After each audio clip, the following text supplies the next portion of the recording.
This is Here We Go Sports, and we're going to talk about today's win, and we're going to talk about Anthony Richardson, and, well, he keeps on getting hurt. We'll just leave it at that. And we're going to talk about Gardner Minshew, and we're going to talk about JT. He just got his new contract. Let's do it.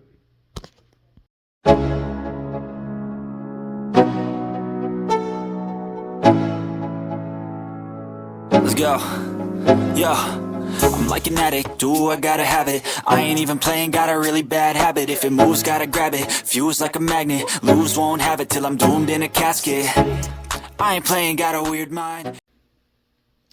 First, we're going to talk about Jonathan Taylor, because he's been in the news ever since his possible trade, his injury, him stating he was always going to be a Colt, all that good stuff. And so let's get it done and over with, because everything is now is downhill, not uphill, and everything's smoothed over and good. So Jonathan Taylor, he got 2 runs and a pass play. First down, Minshew, the fake. Uh-oh, this can go.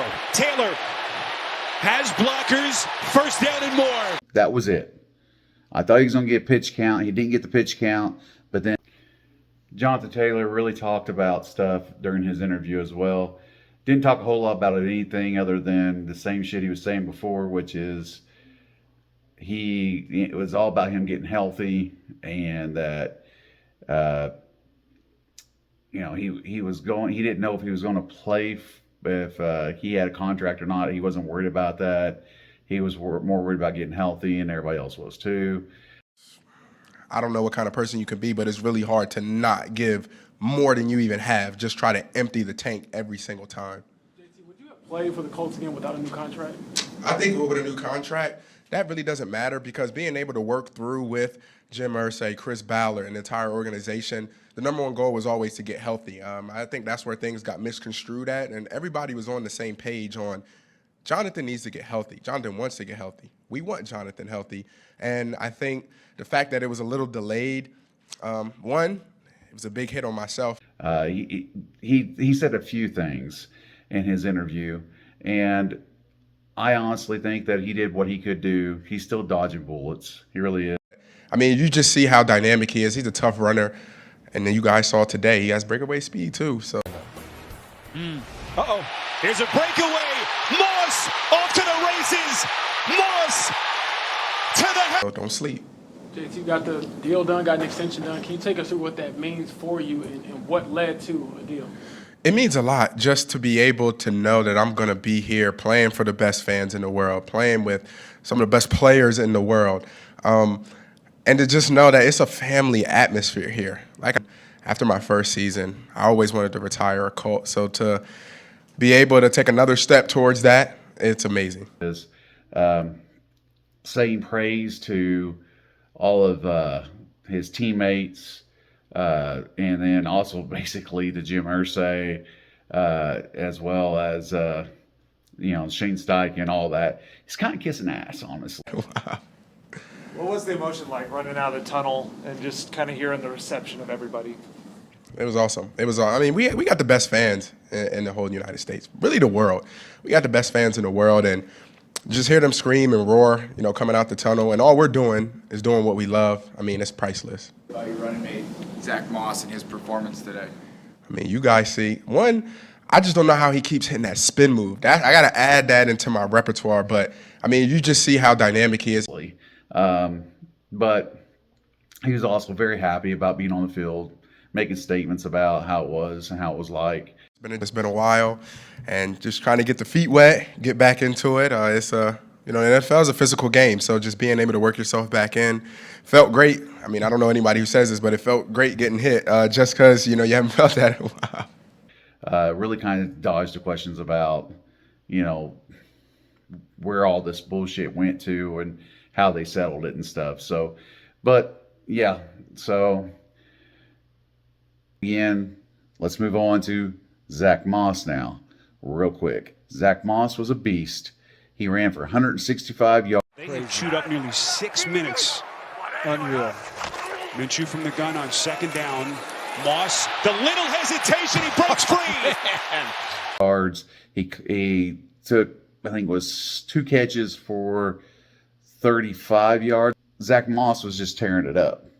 So why try to fix something that's not broken, especially in this type of game? So we won the game. We just won it without JT, which is fine. That's actually good. So now when JT comes back, I imagine next game we're going to see more of JT, and we're going to see some Zach Moss. A kind of big staple of this offense last couple of years. Minshew gives. Moss still on his feet. He's in. And with Zach Moss, JT, and Anthony Richardson in the backfield, we're looking dangerous. Now let's go move on to Anthony Richardson. Anthony Richardson was injured for the 3rd time this season. He was tackled on a run play, and he fell on his own arm, and another defender fell on top the other side of him, kind of put pressure on his shoulder.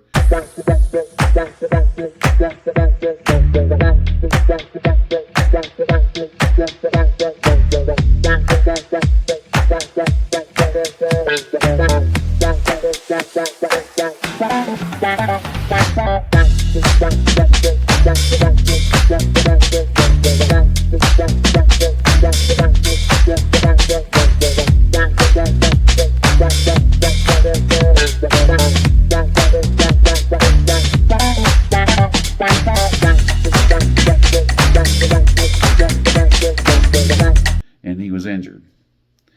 Now, he was escorted out into the locker room for X-rays and all that, and they came back, said it was undetermined whether or not he was going to come back. He was still unsure. Yeah, Maria, that shoulder injury we saw is an AC joint sprain. I'm told it's too early to know whether he's going to miss any time. Situation. He ended up sitting out. Gardner Rich stepped in, did his thing. We still won. But Anthony Richardson, he's really just coming across as like he's got a glass jaw. So I'm hoping that's not the problem. Hope this is just a bunch of coincidences stacking on top of each other because he got hit funny or what have you. I personally would start worrying just a little bit, because that's what I'm worrying a little bit. I'm questioning things now because yes, he's improving. His throwing percentages is going up quick, but and his accuracy is on. He's just making decisions really fast and everything. But the problem being is that he's getting injured pretty frequently, and we, as the Colts organization, and us as fans, we don't want that to happen. So something has to get fixed, something has to get figured out for him not to get injured, because he is the heart, soul, and the beat of this team. And if he gets put out for the season for some kind of run like it happened, because he's either not getting down or he thinks he can kind of run over people, something needs to be figured out. And he even did some sliding this game, but that play didn't even look like it was a big hit. So that's the reason why it got me a little scared. Does he have a glass jaw? Because if so, he's not started being a pocket passer. He's got crazy speed. He's built like a tank, but he's getting injured. So we're going to talk about the defense now, because the defense stepped up, and the defense did what Henry did nothing at all. We shut Henry down. I think he had like 36 yards for the game. Not a lot of anything. Tannehill did his thing. He was able to throw the ball to multiple receivers. We did not kick a field goal at the end of the first half. If we would have been up a little bit more, and the win would have been more comfortable. But it is what it is. You can't argue with the win. So our offensive line did great. Our offensive line, everybody was dogging it, and our offensive line looks good. Opening holes up for the running game against the number one run defense in the NFL. We went 165. Actually, we went close to 200 yards. It was over 165 overall. It was close to 200 yards this game. We ran the ball. That is insane against the number one defense for running. And then we're going to finally finish this up with the fact Jonathan Taylor's still talking about and not admitting to, which, like I said, I've already done this.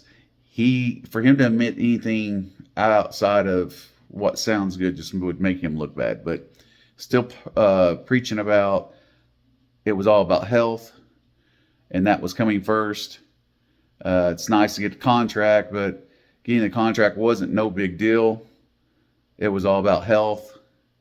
Really kind of, saying we have amazing fans, trying to make up. He's speaking like he's trying to kind of kiss ass to us as fans, Jeremy Irsay as the owner of the Colts. I don't know what kind of person And, of course, you the could be, but it's players really that hard he's to been not sitting out give for. more than you So even have. in Just his try to empty interview, the he tank did say every more single than what he time. said before, but he's kind of Playing sticking for the to his Colts without guns, a new contract. and I think it's with a new really contract, about his that health, really doesn't and that's matter the because reason why being he able to wasn't on the work field. through with He Jim even Irsay, said Chris that Ballard, it's and the his entire fault that he wasn't on the organization, field the number one goal because he always was to get basically healthy. not I think that's ready where things got for the type of misconstrued at, and everybody was on injury the he same page had. on Jonathan needs to get healthy. Jonathan wants to get healthy. We want Jonathan healthy. And I think the fact that it was a little delayed, one, it was a big hit on myself. Versus the kind of time he needed off for rehab. Whatever all that means, I don't know. It's exactly what it smells like, and that's a line of bullshit.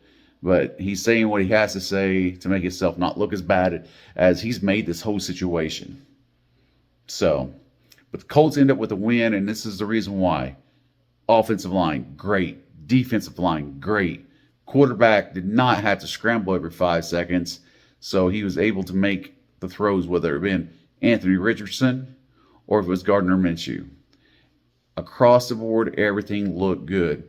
And then you had Alec Pierce actually catch a ball instead of drop it, but it was in front of him. He had plenty of room to catch it. Nobody swiping at his arms.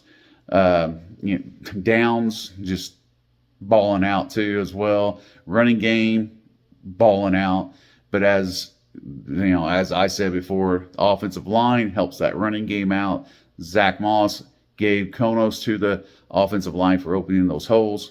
But then again, Zach Moss, he forced some of those holes. He squeezed their holes that weren't there. And yes, they developed and they helped him block. But he was really kind of power pushing everybody around, especially when he got in the red zone. He looked good. He honestly did. And he has more speed than I ever thought he had.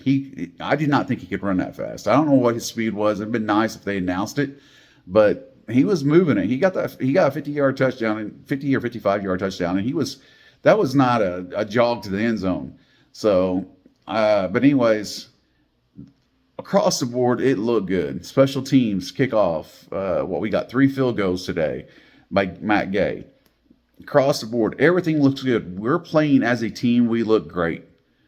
We need Anthony Richardson, but we have Gardner Minshew, who is playing really good as well. Now, he is a dink and dunker because he's going to make those safety throws. So I'm not trying to, say anything bad about Gardner Minshew by no means, but he's not a deep ball kind of thrower. And the only way I think Gardner Minshew would look like he's struggling is if we were behind, he came in forcing throws, because he likes making the safe throws. He likes not being behind the 8 ball, so to speak. So if we're not behind and he rolls in, I guarantee you he's going to make a game out of it. If we're behind, he has to step in. I don't know how that's going to play out, because he does not have the arm that Anthony Richardson's got to throw it 40, 50 yards down the field. He just don't. But he has some of the most accuracy passes from about 10 to 20 yards out. Some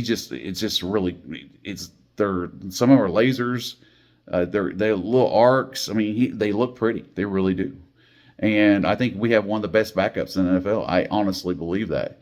So, but anyways, across the board, we look good. And I think everybody else needs to really pay attention when they play us. I kind of want to be tested by a team that's really, really good to see how we kind of match up. and how good we really are.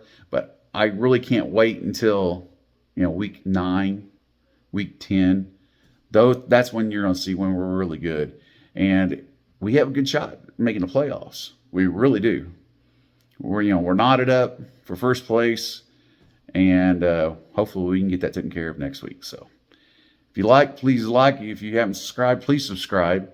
And if you didn't like, scroll down, find something you might like. But I will catch you guys on the next one.